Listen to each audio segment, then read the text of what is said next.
Up everybody, it's Coach Brian, and today I'm going to give you a short tutorial on what to do with a foam roller pertaining to recovery and possibly even before workouts. So I'm just going to do it in the light of what do we do after workouts, or what do we do at the end of a week when we're taking our rest and recovery day, or whatever that day is in your schedule, to alleviate soreness, to massage muscles using one of these foam rollers. These come in different shapes and sizes. This one's actually like a half size. There are longer ones than this.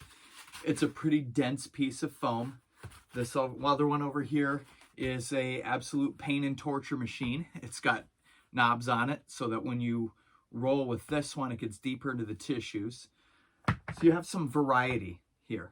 I like this one because it's you could take this with you to the gym or wherever you go.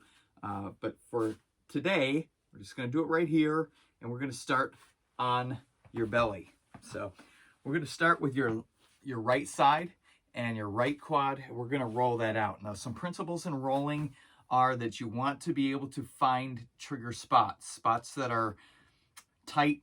You can feel like the muscle is knotted in there. Maybe it's pretty sore. And when we find those spots, we're going to settle on those spots, and we're going to take some really deep breaths, and we're going to let that tension out of there. So our yoga actually teaches us what to do with a foam roller. So we're going to make sure that this is just above the knee. And once we get on there, we could actually come down to your forearms.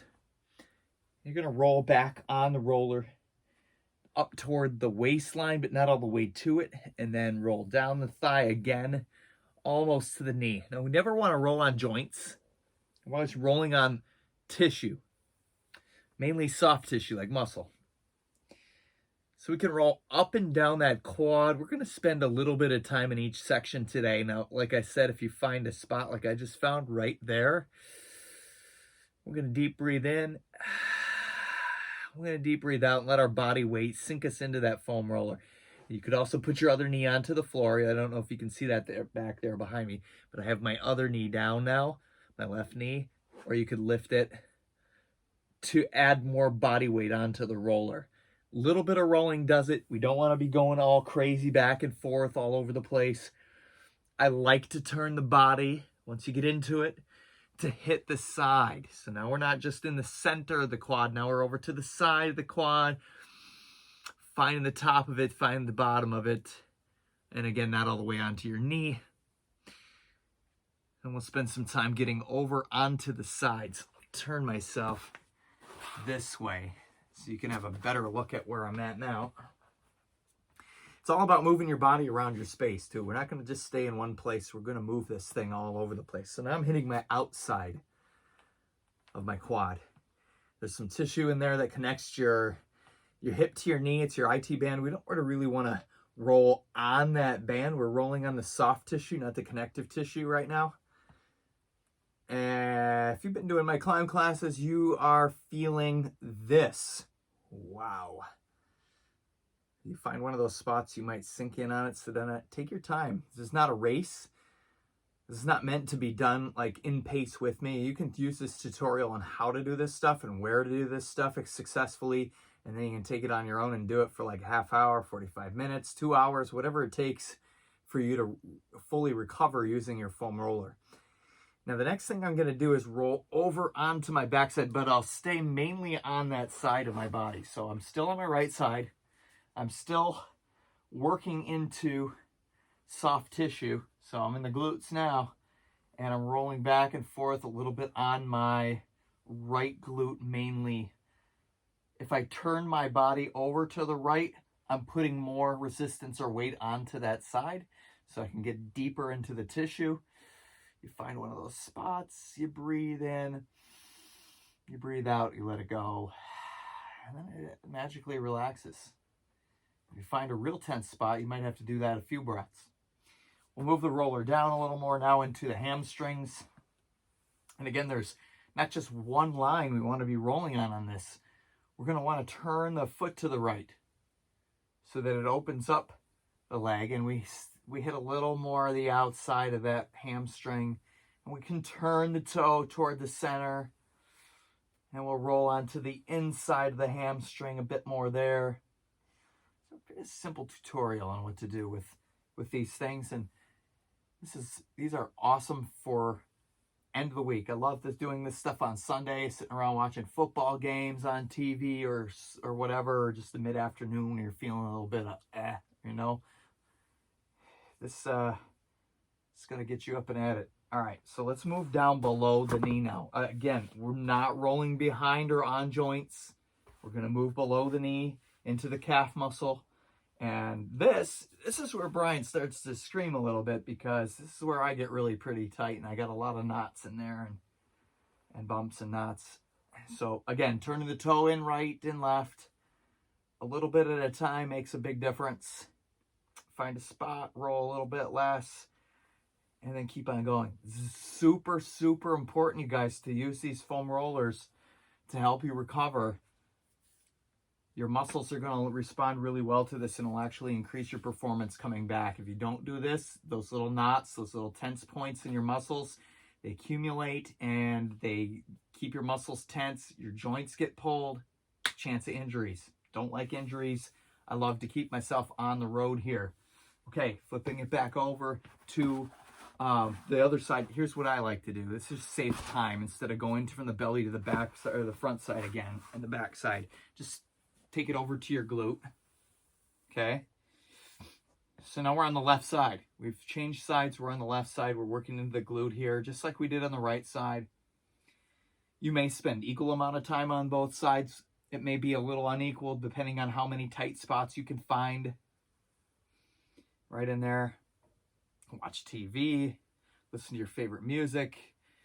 Sometimes we do this prior to a workout if we're feeling tight, tense, we got some knots, you know. Roll it out before you start. You can do that. You take it down below your glutes into the hamstrings, and we roll. I'm supporting myself with my hands back here. I've lifted my butt, and one of the reasons I've done that is because I can get more body weight into the musculature.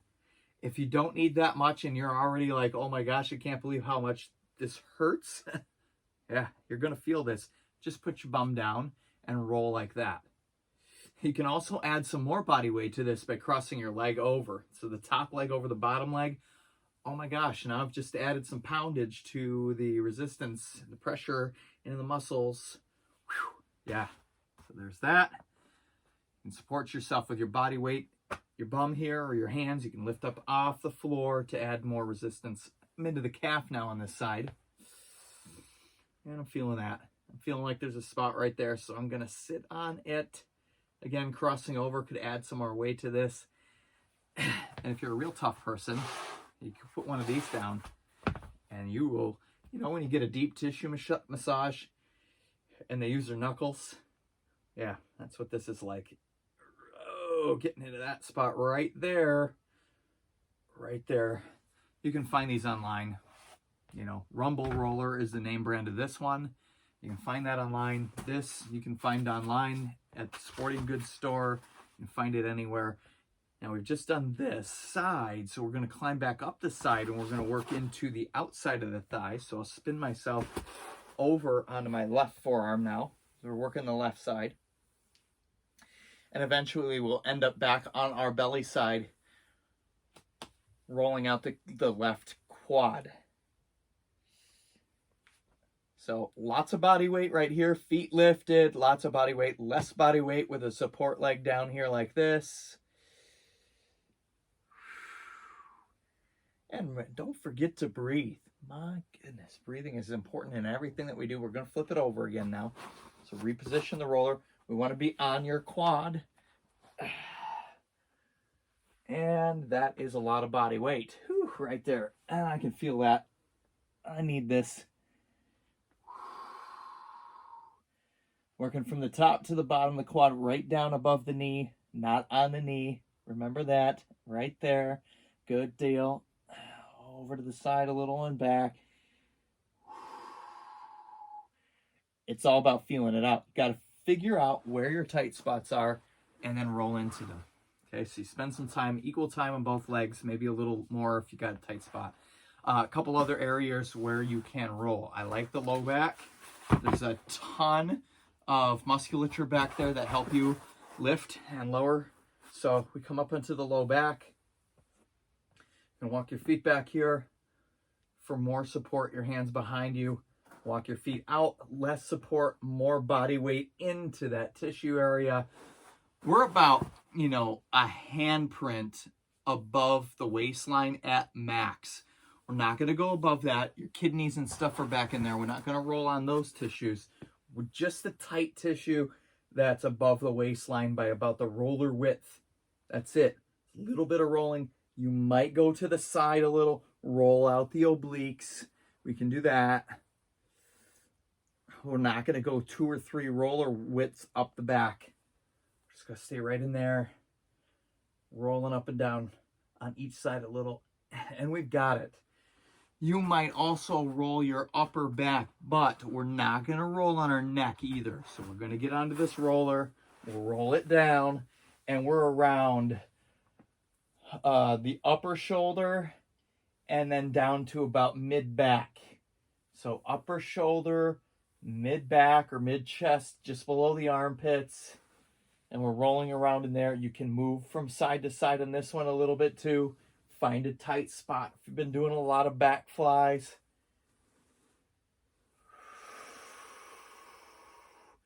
I'm going to get into that breathing, because once in a while you'll find a spot that's going to take your breath away for a moment, and then you're going to have to get back in there and give it your best shot.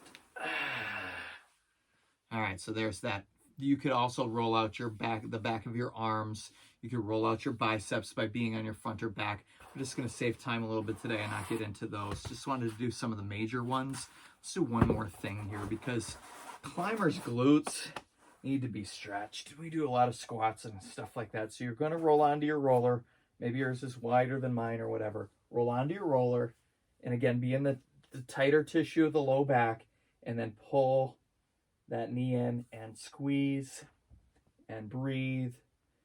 So in doing this, again, you're testing your balance a little bit. You've got 1 foot off the ground. If you're too high up into your back, you won't be very stable on this. It's just above the waistline. Don't be afraid to get off, reposition, make it count. All right, we'll switch a little bit here now. My recovery day is Sunday, and sometimes I'll take maybe Wednesday off as well from my own personal workouts. So I do some stretch, some foam rolling. Yoga also counts as some deep tissue work, but it's not like this. It doesn't do the same function as this, and we don't deeply stretch sometimes in some of these tissues. We don't get a massaging effect of rolling out these tissues either with that. So let's take our feet long out in front of us. We'll do a couple more seated stretches, and we are out the door. See, this doesn't take that long, but it's a big impact. Take a breath in and then reach forward towards your toes. Major impact in performance. Like, if you're feeling like you're dragging all the time and you get back to Monday and you're like, oh my gosh, I can't even move, still sore, too tight, stiff everywhere, it's probably something telling you you're not recovering enough, or you need a break day, you need a rest day. It's okay to take a day off. You'll be fine. Or do an active rest day where you go for a walk, you do something recreational. Yeah, take the right leg over the left. So I'm going to place the foot on the outside there. I like a twist in my recovery. We'll do this one in yoga every so often, and I do it in a cool down of climb class. I like to take that exhale and just get a little more deep into that twist, and then let it go. And we'll do one on the other side. Rest, repair, recover, reboot. You need it.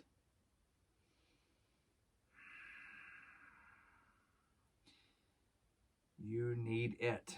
And release that. Let's do one more thing here. We're going to do a little, two more things. We'll do a shoulder stretch. So you take your right arm across like this, place your hand on the tricep, and then pull over and then down. So we're getting a stretch back here.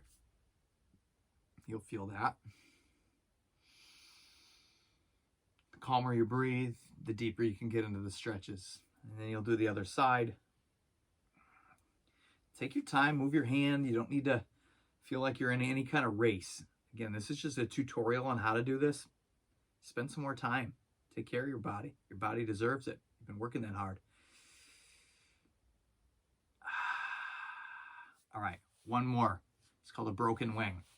Take your hand, your right hand, bend the wrist so that the fingers reach back toward the forearm. We're going to place that hand on your side. So there's your elbow out here bent like this. Then you'll take a few fingers from your left hand and you'll pull the elbow forward slightly. You're going to feel that in your shoulder. It's a great shoulder stretch. We need this one. We don't often do it. It's a good recovery stretch. Something new that I'm showing you today that you might not have ever done before, so it's gently done.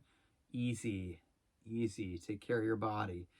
Good. Don't want to go too far and pull things out of socket. Easy, right? And then let it go. Shake it out.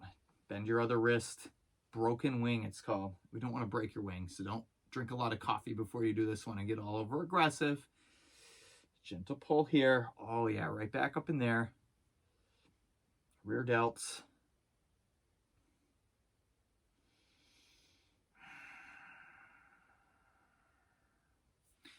And then we're good. And then we're good. Hopefully, by the end of this video, you've learned some techniques into using a foam roller to recover muscles at the end of a week, beginning of a week, or even before a workout starts to help get some of the tension out before we go into that high impact training that we love and that we know that we can do. Hey, thanks for tuning in. Keep climbing.